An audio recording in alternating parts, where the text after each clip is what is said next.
Margaret Winslow did not scream when the clerk read the terms aloud. She did not weep.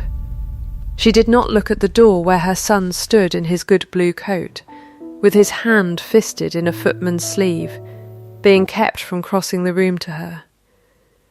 She set her father's leather case down on the table between herself and the Duke of Rothermere, squared it with both hands until its corners aligned with the table's edge, and said, in a voice that did not shake, "I will need 3 days to remove my belongings." That was all. That was the whole of it. By nightfall she would be gone from Rothermere Hall with nothing but a satchel of surgical instruments and a boy's blue coat button, torn loose in his small fist, and pressed into her palm before the footman pulled him away, and it would be the better part of 2 years before the county understood what it had actually witnessed that afternoon, which was not the ruin of a discarded wife, but the beginning of something the Duke would spend the rest of his life trying to deserve.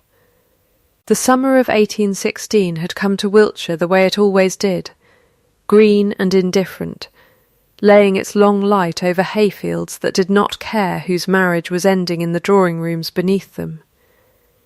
6 years earlier, in that same indifferent light, Margaret Winslow had been the daughter of the Ashford Dell physician, 20 years old, quick with figures, quicker with a needle, and entirely unprepared for what it meant to be noticed by a duke. Julian Ashcombe had come to the village first for his aunt's gout and stayed, by the 3rd visit, for reasons he did not examine closely. He had watched Margaret set a groom's dislocated shoulder in the yard behind her father's dispensary, calm as a woman shelling peas, and something in him, some cold, careful, permanently vigilant part of him, had recognised in her a competence he could trust the way he trusted very little else in the world. He married her within the year. He did not, in 6 years, once tell her that he loved her, and she did not, in 6 years, once ask him to. It had not felt like deprivation at the time. It had felt like a system, and Margaret was good at systems. She ran Rothermere Hall's household accounts to the shilling. She corresponded with tenants about drainage, and rents in a hand the estate's steward called more legible than his own.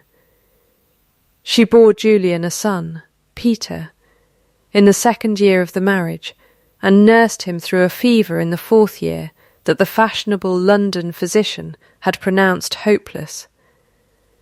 Using nothing but her father's remedies, and 3 sleepless nights, and Julian had stood in the doorway of the nursery, watching her work with an expression she had once mistaken, foolishly, for love. It was not love. She understood that now. It was the particular gratitude of a man watching a useful tool perform exactly as advertised. The wound had a name before it had a face, and the name was Sybil Harrow. Mrs. Harrow arrived at Rothermere in the spring of 1815 to nurse Julian's ailing aunt, a distant connection of the family, with a talent for making herself indispensable in a sick room, and, it emerged later, everywhere else. She was warm where Margaret was precise, soft where Margaret was steady, and she had a gift. Margaret would only understand the shape of this gift much later, for telling a proud, frightened man exactly the story about himself that he most wanted to hear. By the autumn she was a fixture. By the following spring she was something else, something the servants noticed before Margaret allowed herself to, and by June there was a letter. The letter arrived at the breakfast table on a Tuesday, delivered by Julian's own hand, and it purported to be Margaret's, 3 pages of endearments addressed to Mr. Aldous Bell, the parish curate, dated the previous autumn, discovered, Julian said, among the curate's effects when he was recalled to his bishop over an unrelated matter. Margaret read it once. She did not recognise the hand as fully her own, though it was close enough to unsettle a man already primed to be unsettled, and she said so calmly twice, Julian did not ask her a third time. That was the part she would turn over for months afterward, not that he believed the letter, but that he did not ask again, as though one denial had used up his entire store of doubt on her behalf. The private act was procured with a haste that surprised even the solicitors handling it. The custody of Peter, not yet 6, went to his father, as the law and the age both dictated, and dictated without mercy. Margaret was given 3 days, and a case of instruments and permission, if she wished it, to write to the boy twice a year through the estate's man of business, who would read the letters first. She did not ask for more than that. She had already learned, sitting very still in a drawing-room while a clerk read out the sum of her worth in legal clauses, that asking was a country whose currency had been devalued past use. What she did instead, and this was the decision that would define the next 2 years of her life, though she did not know it yet, standing with her father's case in her 2 steady hands, was walk out to the carriage that would take her to Ashford Dell, sit with her back straight for the 11 miles of the journey, and begin, somewhere around the 6th mile, to plan. She reached the wound itself an hour before the clerk arrived, in the small withdrawing room off the hall, where Julian had asked her to sit because, he said, there was a matter to settle before the family solicitor came. She had thought, absurdly, that it might be about the drainage on the home farm. She had brought her ledger. "Sit down, Margaret," Julian said. He did not sit himself. He stood at the window with his hands behind his back, and something about the particular rigidity of his shoulders told her, before he spoke another word, that this was not about the drainage. "I am sitting," she said. "You may say it." He turned. Sybil Harrow was in the room by then, standing near the door in grey silk, not smiling, not smiling, wearing the studied blankness of a woman who has rehearsed how not to look triumphant. "There is a letter," Julian said. "You will want to see it before the solicitor arrives." She read it. She set it down. "This is not my hand," she said, "though someone has taken trouble over the loops of the G's, which I will grant is closer than I expected." Her voice did not rise. "Who wrote it, Julian?" "Do not," he said, and something in his jaw moved. A single hard flex and release, make this harder than it must be. "I am not making it anything," Margaret said. "I am asking a question. You have not answered it." He did not answer it. That was the moment. She would identify it precisely. Later, in the ledger she kept of her own life the way she kept ledgers of everything else, the moment a 6-year marriage ended. Not in the reading of the act 3 days later, not in the taking of her son, but in a silence that stretched 4 full seconds, while a man who had built his whole character on assessing evidence chose not to examine any. "You are the most useful woman I have ever known," he said at last, low, as though it were a kindness. "I do not say that lightly. But usefulness is not the thing a marriage is meant to run on, and I find I cannot pretend any longer that ours ever did." She stood. She did not raise her voice, though something in her chest had gone very cold and very still. The particular stillness of a woman doing arithmetic she has no wish to do and cannot stop doing. "Then we are agreed on one thing," she said. "It was never meant to." She was given her 3 days. She spent the first packing what was legally hers, which was very little. She spent the second at the nursery door, which she was permitted to stand outside of but not enter. Listening to Peter's nurse read him a story about a fox. And she counted. This was a habit her father had taught her. A discipline, a mercy. She counted herself exactly 10 minutes of grief each night, timed against the mantel clock in the room she had been given at the far end of the house, and when the 10 minutes ended, She opened her father's case, took out his casebook, and worked. She left on the third day with the case, the button, and a single line from her father repeating itself in her head like a struck bell. Care costs nothing until it is withheld, and then it costs everything.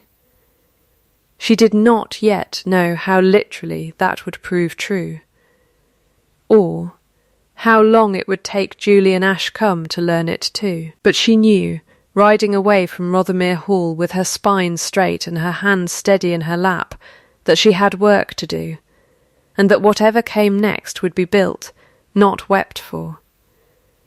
The village of Ashford Dell received her the way villages receive their own dead returned unexpectedly to life, with caution, with curiosity, and, in the case of Mrs. Prudence Coke, who had kept house for Dr. Kett, Winslow for 30 years, and had not forgiven the Duke of Rothermere a single day since the divorce reached the local papers, with the particular fierce welcome of a woman who has been waiting for a fight, and finally has one worth having. "You'll not sit in that parlour feeling sorry for yourself, Mrs., Coke announced, before Margaret had even set down her case. Standing in the doorway of the old dispensary, with her arms crossed like a woman guarding a border. "Your father left this house to rot for want of someone with his hands and his stubbornness both. You've got both. What do you mean to do with them?" Margaret looked past her, into the dim, dust-sheeted room where her father had once treated half the parish for whatever they could pay, which was often nothing at all. Instrument cases still on their shelves, a ledger, water-stained, in the drawer where he'd always kept it. "I mean to open it again," she said, "properly this time, not a dispensary, an infirmary. With what money?" "With my settlement," Margaret said, "which is £800 a year and mine outright, whatever else they took from me." And with this, she set the case on the counter and opened it, and the instruments caught the last of the daylight through the grimy window, clean where she had cleaned them the night before, out of nothing but habit. It is not much. But it was never about how much. My father proved that for 30 years. Mrs. Coke looked at her for a long moment, and something in her weathered face loosened, just slightly. The particular softening of a person deciding to trust someone against their better judgment. Thursdays were his day for those who couldn't pay, she said. Wrote it on the door himself. "I've still got the sign in the cellar, if you want it." "I want it," Margaret said, "and I want you, if you'll have the work. I cannot pay you what you're worth. I can promise you it will matter." "Girl," said Mrs. Coke, in the tone of a woman settling something once and permanently, "I have been waiting 3 years for something in this village to matter again." Fetched the sign. They fetched the sign. It went back up on the door before the week was out, the paint touched up but the letters unchanged. Thursdays for those who cannot pay, and if anyone in the village found it strange that the discarded Duchess of Rothermere was scrubbing bandages and boiling instruments in her dead father's dispensary, rather than retiring quietly to whatever corner of obscurity had been allotted her, they kept the observation to themselves, mostly, for exactly as long as it took Margaret to prove she meant to stay. She did not cry again after the 10 minutes she had rationed herself on the second night at Rothermere. She told herself this was discipline. It was, in part. But it was also true that grief, once you have decided not to let it stop you, becomes something closer to fuel.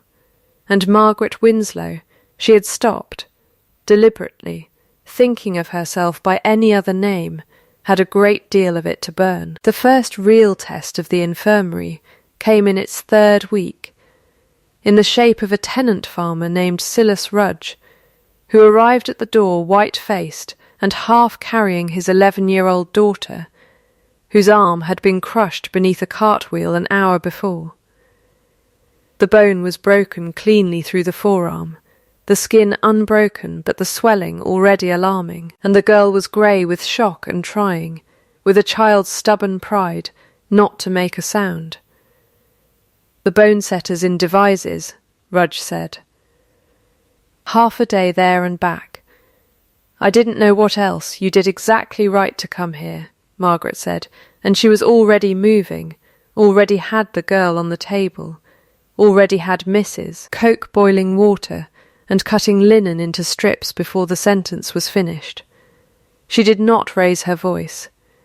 She talked to the girl the whole time in a low, even register, telling her what she was about to feel before she felt it, which was a discipline her father had taught her, and one the fashionable physicians of London, in her experience, rarely bothered with. "This will hurt for the length of one breath. I will count it for you. 1. The bone set with a sound the girl's father flinched at, and the girl herself only gasped through, eyes fixed on Margaret's face as if it were an anchor. "There," Margaret said. "The worst is done. The rest is only patience." She splinted the arm with 2 lengths of wood padded in wool, exactly as her father's casebook prescribed, and kept the girl overnight on a cot in the back room, and by morning the colour had returned to her face, and the fever that so often followed such injuries had not come at all, because Margaret had cleaned the small scrape on the girl's elbow with vinegar water before it could turn. A precaution her father had written into his casebook after losing 2 patients to wounds that looked, to less careful eyes, entirely harmless. Silas Rudge told 3 other tenant families that week. Word in a county travels the way water moves downhill, without needing to be pushed, and within a month the infirmary at Ashford Dell had more patients on Thursdays than doctor. Winslow had ever seen in a single month of his life, and a slow, steady trickle on the other 6 days from those who could pay a little, and did, gladly. Because what they were paying for was competence, and competence, once people have felt the lack of it, is a thing they will walk miles for. It was in the 8th week that Julian Ashcombe first heard his former wife's name spoken with genuine admiration by someone who did not know he was listening, and something in him, he would not examine it for months yet, would, in fact, actively avoid examining it, went very quiet, and did not settle again. He had ridden to Ashford Dell on estate business that had nothing whatsoever to do with the infirmary, a fact he would repeat to himself twice on the ride and not believe either time, and he had stopped at the inn for his horse to be watered, and 2 men at the next table were discussing, without any particular discretion, the Duchess who wasn't a duchess any more, and how she'd set young Tom Argyle's collarbones so clean he'd been back at the plough in a fortnight, and how there wasn't a woman in 3 counties with hands like that.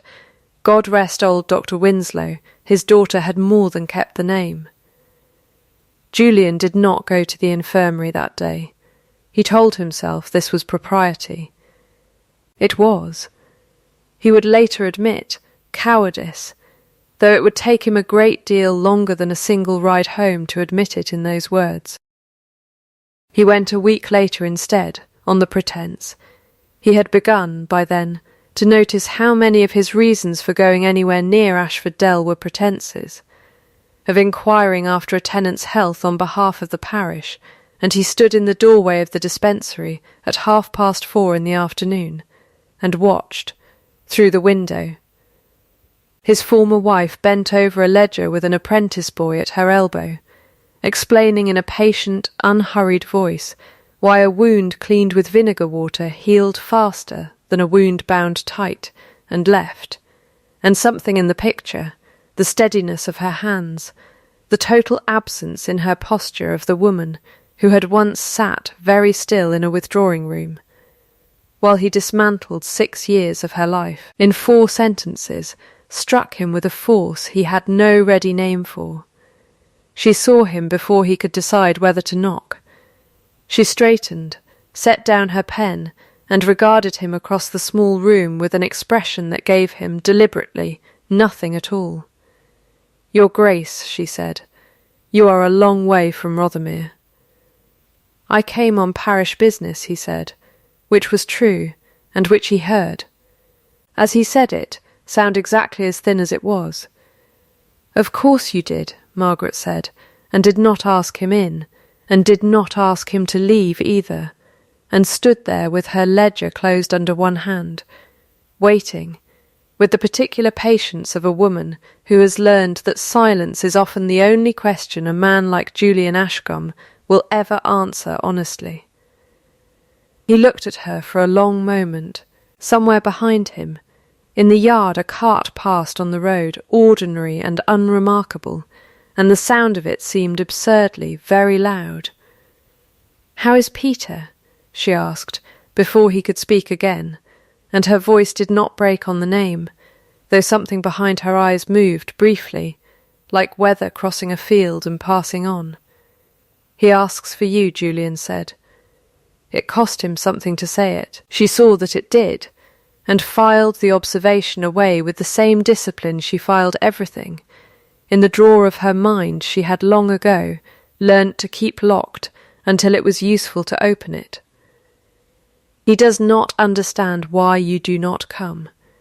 He is 6 years old," Margaret said. "He is not required to understand the law." She picked up her pen again, a small, deliberate motion that told him, more clearly than any words could have, that the audience was ending. "You may tell him, if you find occasion, that his mother thinks of him at 6:15 every evening, when the surgery closes, without fail. He will know why I chose that hour. He was born at 6:15.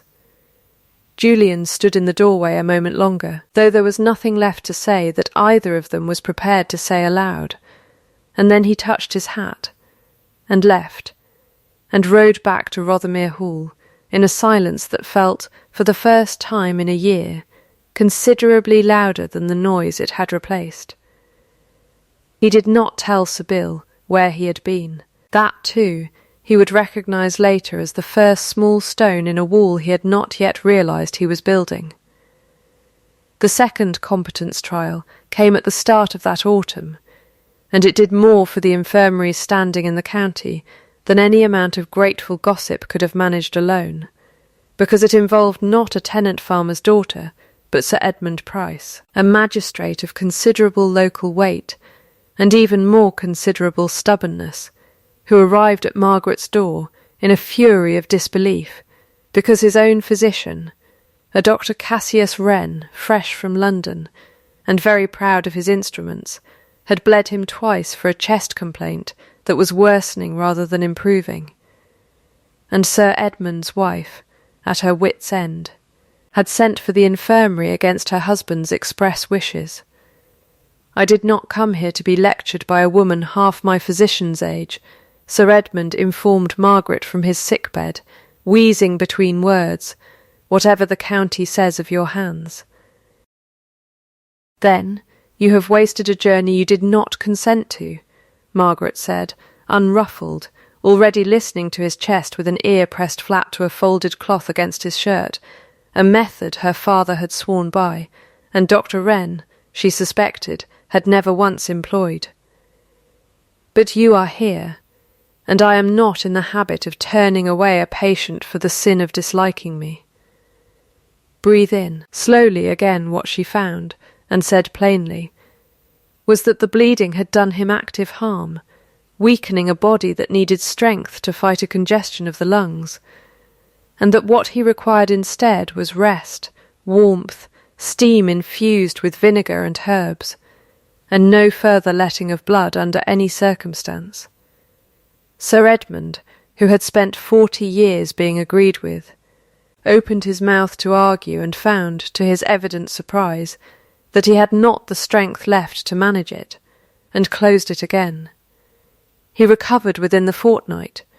He recovered fully, in fact, in a manner sufficiently dramatic that his wife told the story at every card party in the county for a month, and Dr. Wren, informed second-hand that the discarded Duchess of Rothermere had countermanded his treatment and been proven right, did the single most useful thing he would do in this entire story, which was to ride to Ashford Dell himself, stand very stiffly in the dispensary doorway, and say, "I understand you disagreed with my method of treating Sir Edmund."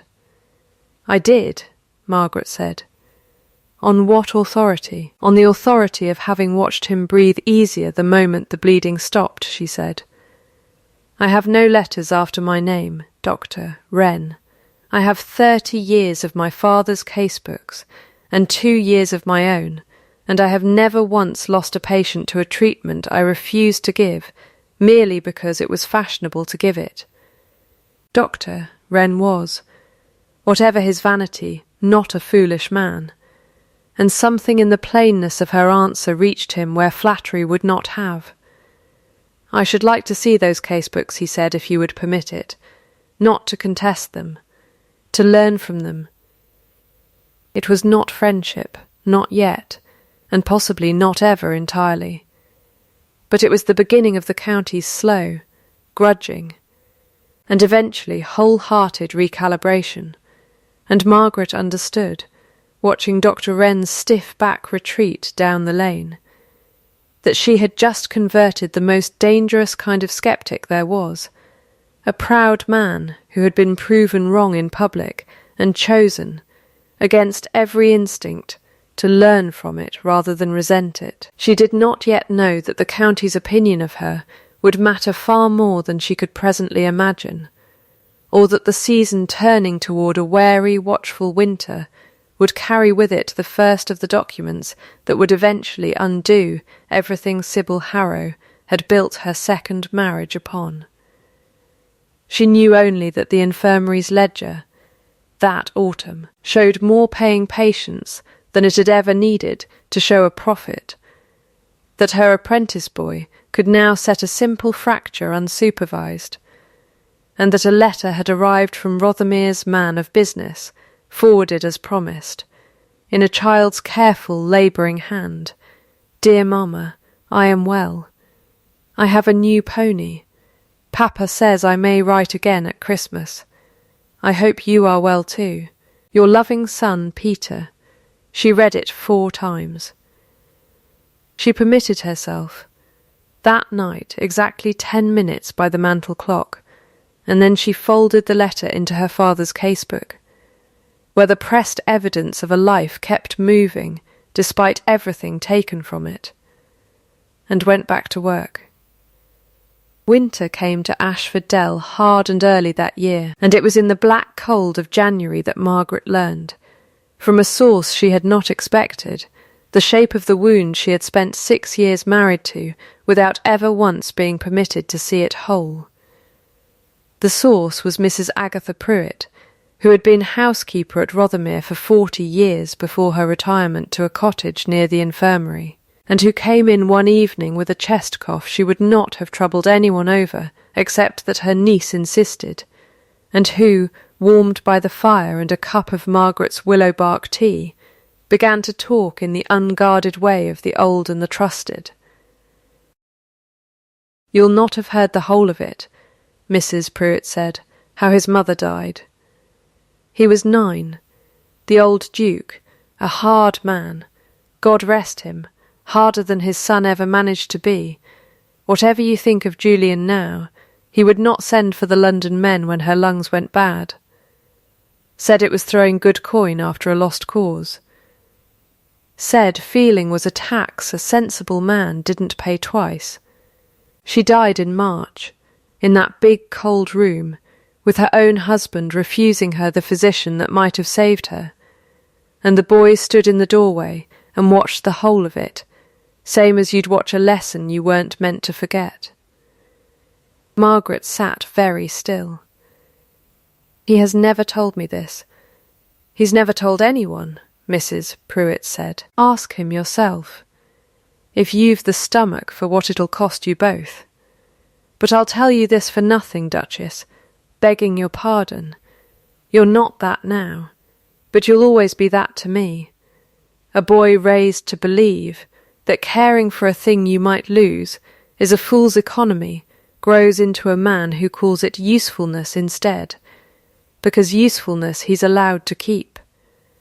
Love, he was taught, at 9 years old, in the worst possible schoolroom, is a debt that gets called in and never paid back. It did not excuse him. Margaret turned that thought over with great care that night, testing it the way she tested a diagnosis before committing to it. It did not excuse a single hour of the 6 years, or the letter he had chosen not to question, or the 4 seconds of silence in the withdrawing room when she had asked him a direct question and he had answered it with a wound dressed up as an explanation. But it explained him, and Margaret had learned from 30 years of her father's casebooks before she had learned anything else. That explanation and excuse were different countries, and that a wound identified was, at the very least, a wound that could eventually be treated by the person who owned it and no one else. She did not write to him. She was not yet ready, and more to the point, it was not yet her place. But she filed the knowledge away in the same drawer, where she kept everything else that mattered and was not yet useful, and she noticed, turning it over one more time before she let herself sleep, that Sybil Harrow, whatever else she was, had understood Julian's wound well enough to exploit it, and Margaret had been married to the man for 6 years and had never once been told its name. That, she thought, was its own kind of answer.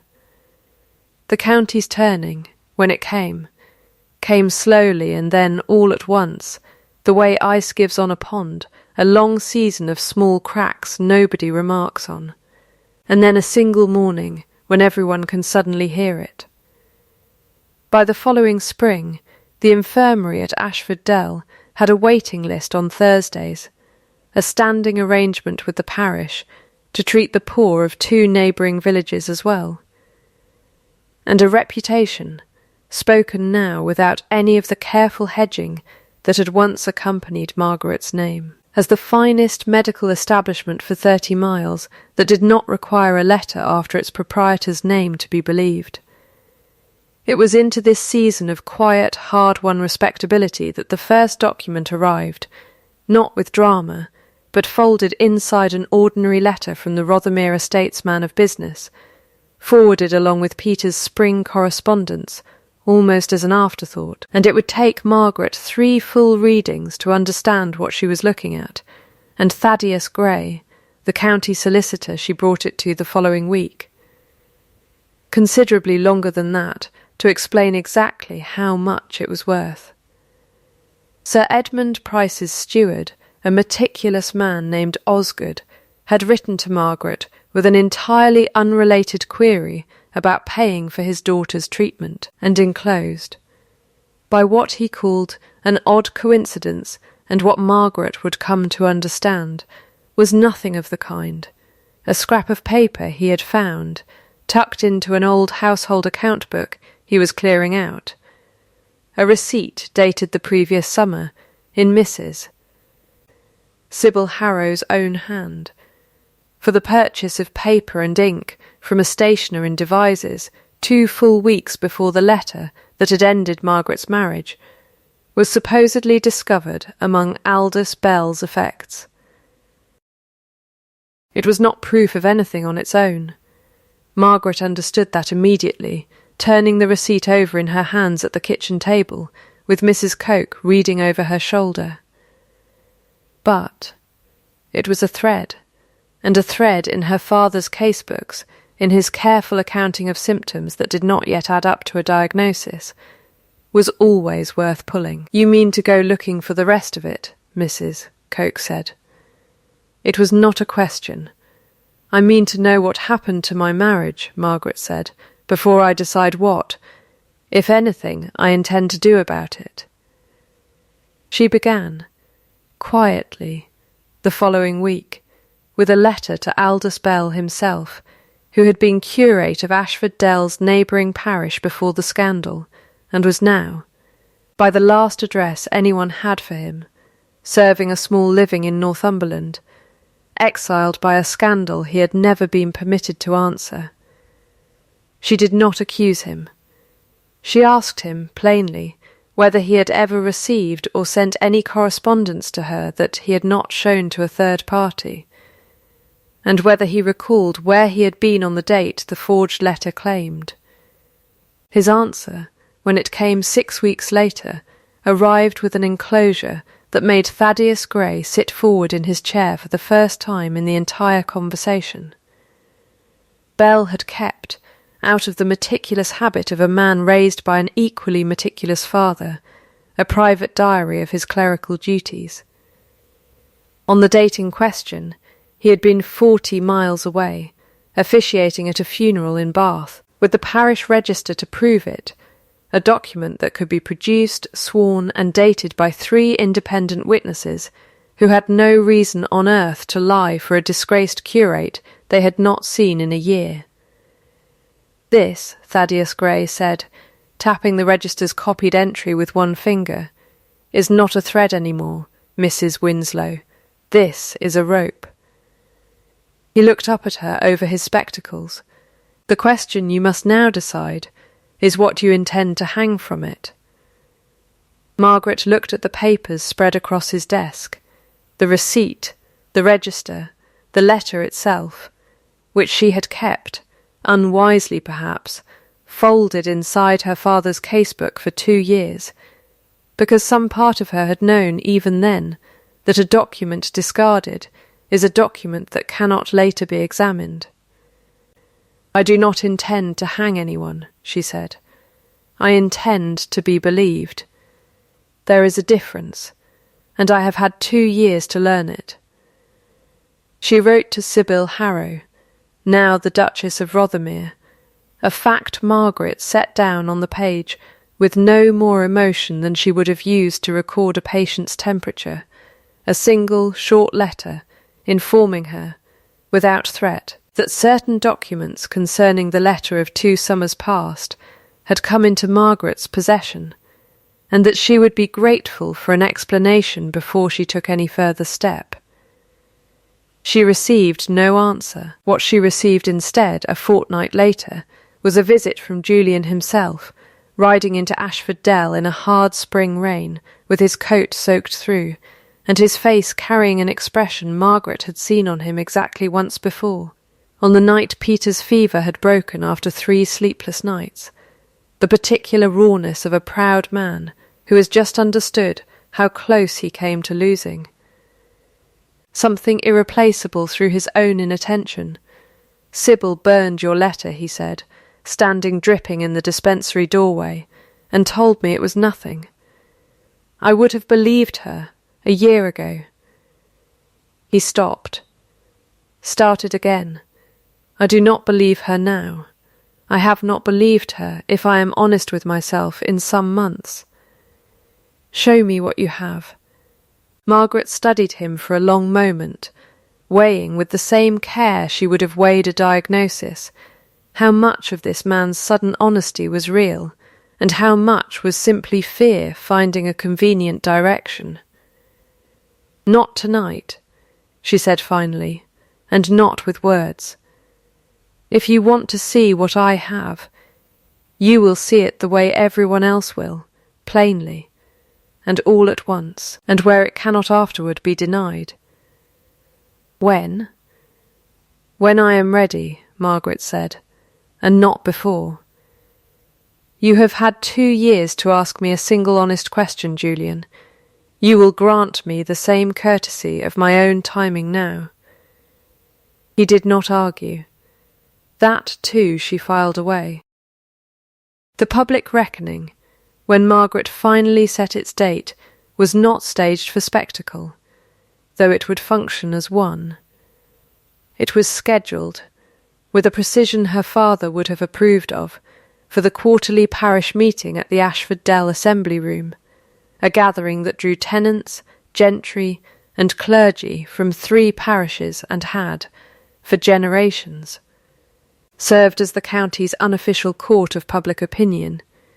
She sent word to Thaddeus Grey, to Aldous Bell, whose testimony would need to travel from Northumberland, and to Sir Edmund Price, who as magistrate would lend the proceedings whatever formal weight they required, and she told no one else what she intended, least of all Julian, who arrived that evening not knowing whether he had come to witness his wife's vindication or his second wife's ruin, and left understanding that they were, in the end, the same event. The assembly room was full past its usual capacity by the time Margaret rose, her father's casebook under one arm, and Thaddeus Grey's folder of documents in the other, and the murmur that had filled the room since word spread of what the evening concerned went, as she stood entirely quiet, the particular silence of a room deciding, all at once, to listen. 2 years ago, she said, I was divorced from my husband on the grounds of a letter alleged to be mine, addressed to Mr. Aldous Bell, then curate of this parish. I have not, until this evening, disputed that judgment publicly, because I had not the proof to dispute it properly, and I did not believe a woman's word alone would be weighed against a document, however false. I have the proof now.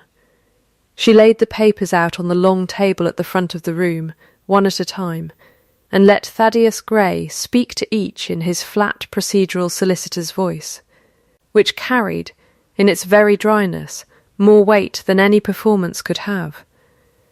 The stationer's receipt, dated a fortnight before the letter's supposed discovery, in a hand 3 witnesses in the room, Sir Edmund's wife among them, confirmed as Sybil Harrow's own.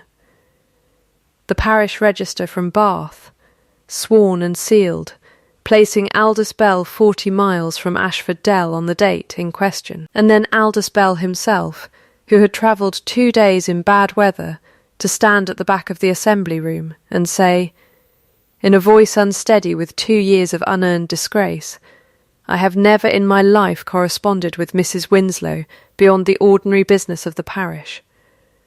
I was not permitted to defend myself when the accusation was made. I am asking, now, only to be heard.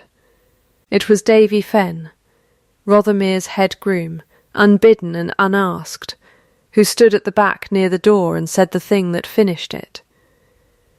I drove Mrs. Harrow to Devizes myself, the summer before the letter came out, he said, twisting his cap in his hands, plainly uncomfortable at the centre of so many eyes, but pushing through it anyway, to the stationer's, and after that to a man near the coaching inn who did copying work, imitating hands, for them, as wanted a signature matched.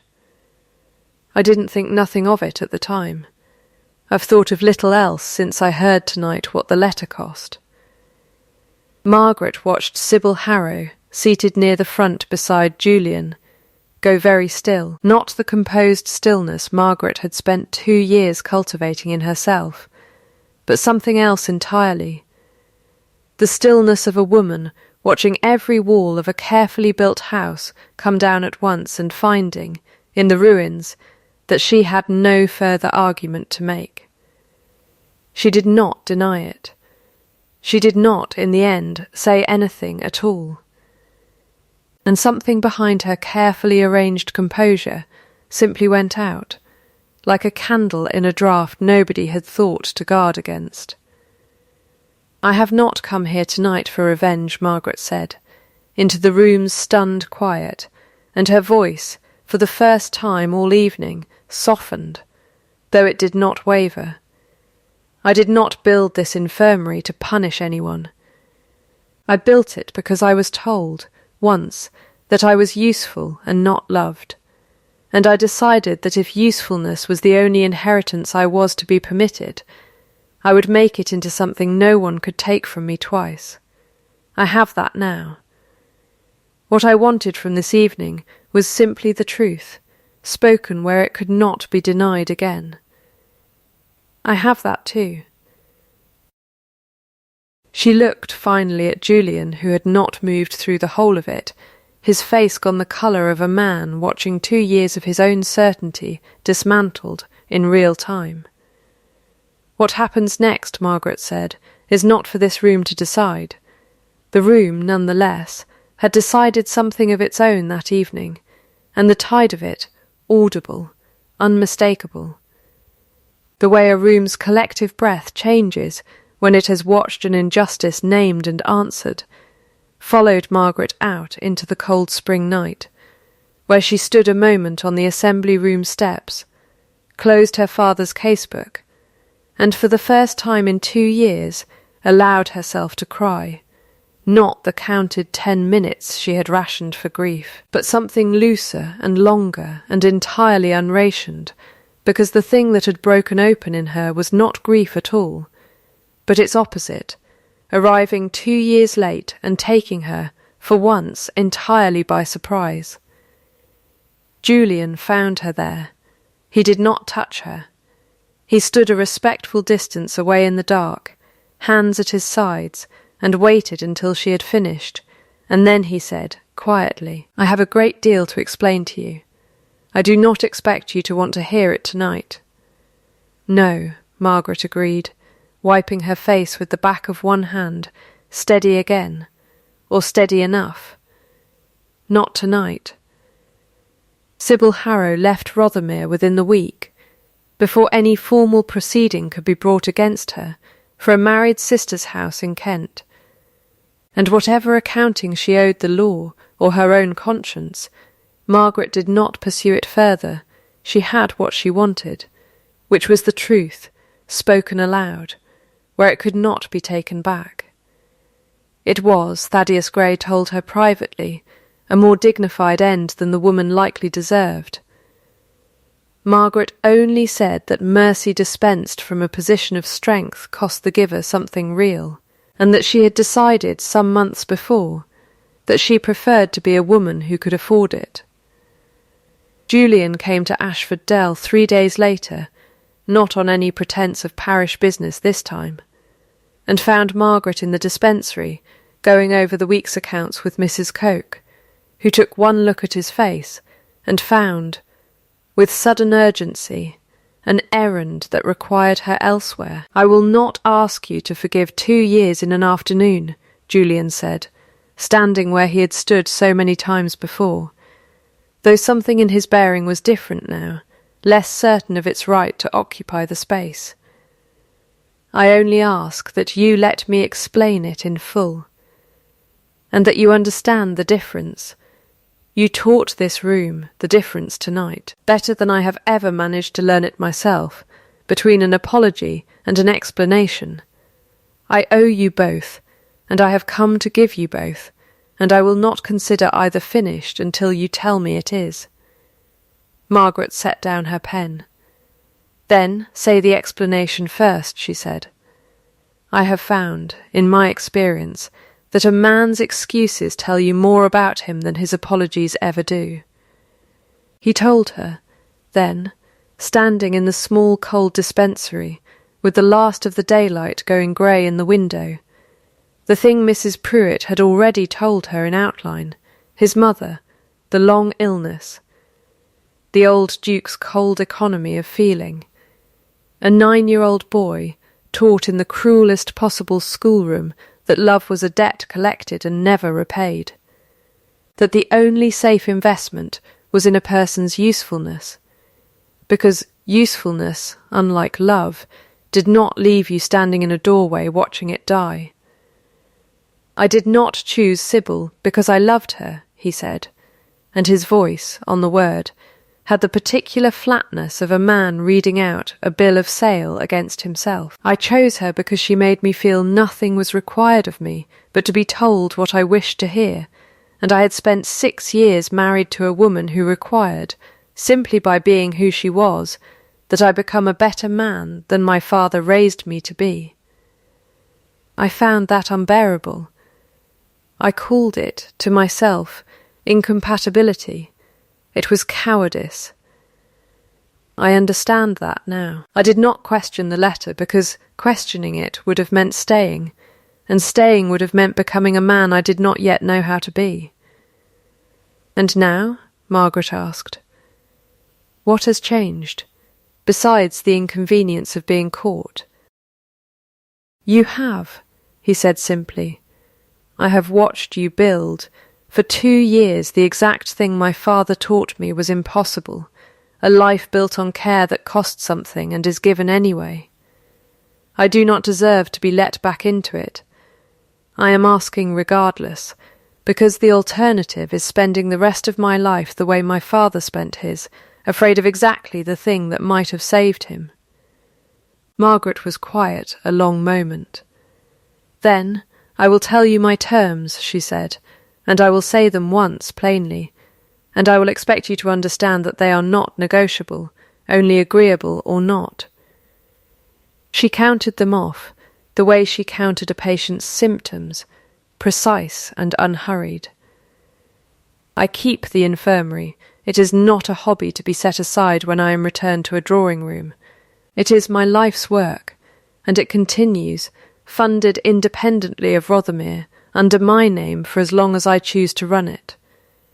I have full custody of Peter's upbringing, where his health and education are concerned. You may love him as his father, but you will not again make a decision about his welfare without consulting me first. I do not mediate between you and anyone who wronged me. That accounting is finished, and it finished the night it was spoken aloud in that assembly room, and you will not ask me, ever again, to accept an explanation in place of a change. I have had 6 years of explanations, Julian. I find I require the other thing now."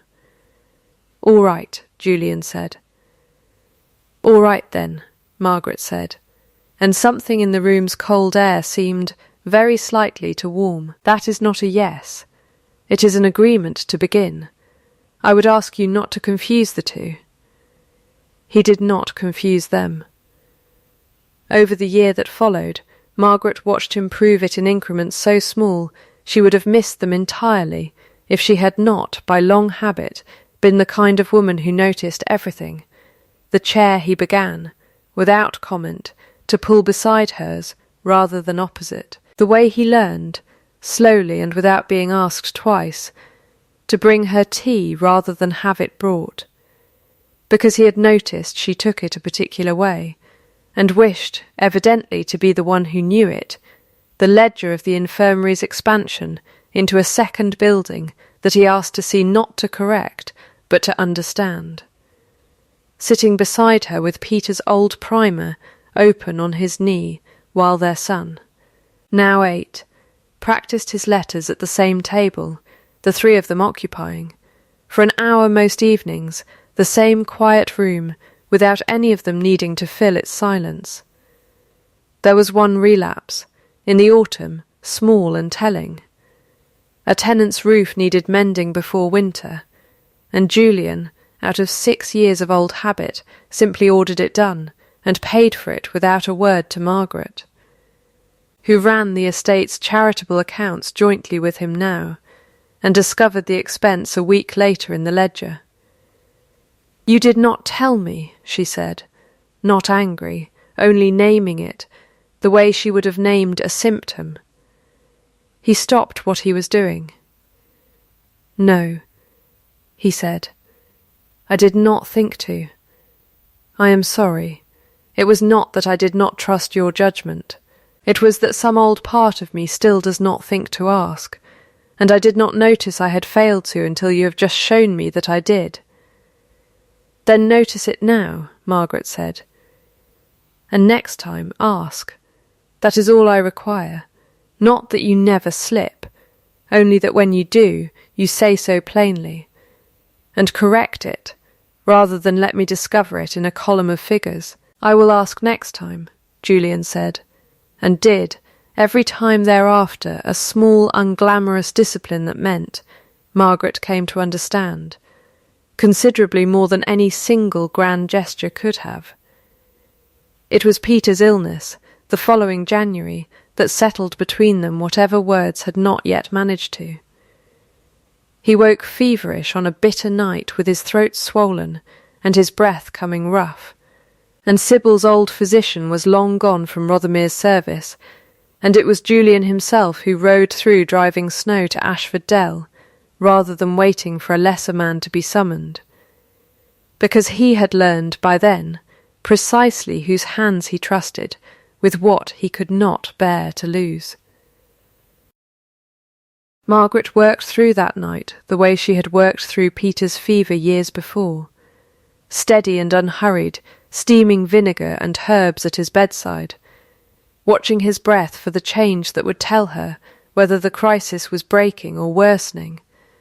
And Julian sat on the other side of the narrow bed, holding his son's hand and watching his former wife work with an expression that held. This time, nothing of the old cool gratitude for a useful tool performing as advertised. It held something closer to awe, and beneath the awe, unmistakably, love, not the careful, rationed thing he had once called usefulness, but the whole unguarded article, arriving, as it so often does, at the exact moment it could least afford to be withheld. "He will mend," Margaret said, near dawn, when Peter's breathing had eased, and his fever had broken, and he slept, finally, without the terrible rasp that had filled the room for hours. The worst is past. Julian did not answer for a long moment. When he did, his voice was rough with more than exhaustion. "I would choose you," he said, "not as a fact I am stating for the record. I have been choosing you every day since that night in the assembly room, and I mean to go on choosing you for as long as you will let me, whether or not you ever choose to call it anything at all." Margaret looked at him across their sleeping son, and something in her chest, long guarded, opened without her quite deciding to let it. "You once told me I was the most useful woman you had ever known," she said, "and meant it as the whole of what I was to you." "I remember," Julian said. "I have regretted the sentence every day since." "I am the most useful woman you have ever known," Margaret said. "I have simply finally found a man willing to learn that useful and necessary are not the same word, and that I have been both, all along, waiting for him to notice the difference." "I notice it now," Julian said. "I will spend what remains of my life proving that I do." They married again the following spring, quietly, in the Ashford Dell parish church, rather than the grand chapel at Rothermere, with Mrs. Coke standing witness in her Sunday best and Peter, 9 now and steady on his feet, carrying his mother's father's old casebook down the aisle on a cushion in place of a ring, because Margaret had decided, months before, that it was the only object in her possession that had earned the honour. 2 years after that, the county still speaks of it, when the story comes up, which it does, at length, at every card party, and christening for a decade afterward. The Winslow Free Infirmary occupied a new stone building at the edge of Ashford Dell, funded jointly now by the Rothermere estate and Margaret's own independent trust, with a plaque above the door that read simply, "Care costs nothing until it is withheld." Dr. Cassius Wren, thoroughly reformed, held clinic there 2 days a week. Aldous Bell, restored to his good name and a living of his own choosing, preached at the church where Margaret had remarried. Davy Fenn, elevated to head groom and then to steward's assistant, managed the estate's accounts with the same plain honesty that had once condemned a forger before an assembly room of witnesses, and in the infirmary's front hall, mounted in a glass case where every patient who entered could see it, sat a worn leather satchel of surgical instruments, its initials T.W., still faintly visible on the flap, no longer the last possession of a woman with nothing, but the founding relic of a woman who had, out of nothing, built something that could not be taken from her twice. Rothermere Hall itself, visitors sometimes remarked, seemed a different house entirely from the cold, careful place it had been in the years before. Warmer, louder, its doors more often open than shut, as though the whole structure had, after a very long time holding its breath, finally learned it was permitted to exhale. Margaret Winslow had stopped, somewhere in those 2 years, asking to be seen. She had made herself, instead, impossible to unsee, not because she demanded it, but because she had simply gone on being exactly, precisely herself, in ledger and bandage and steady hand, until the whole county, and finally the one man whose blindness had cost her the most, could no longer look anywhere else. She had learned, long before he did, that being needed and being loved were not the same inheritance, and that a woman could survive a very long time on the first, while quietly, patiently, without ever once begging for it, building the kind of life that made the second impossible to withhold,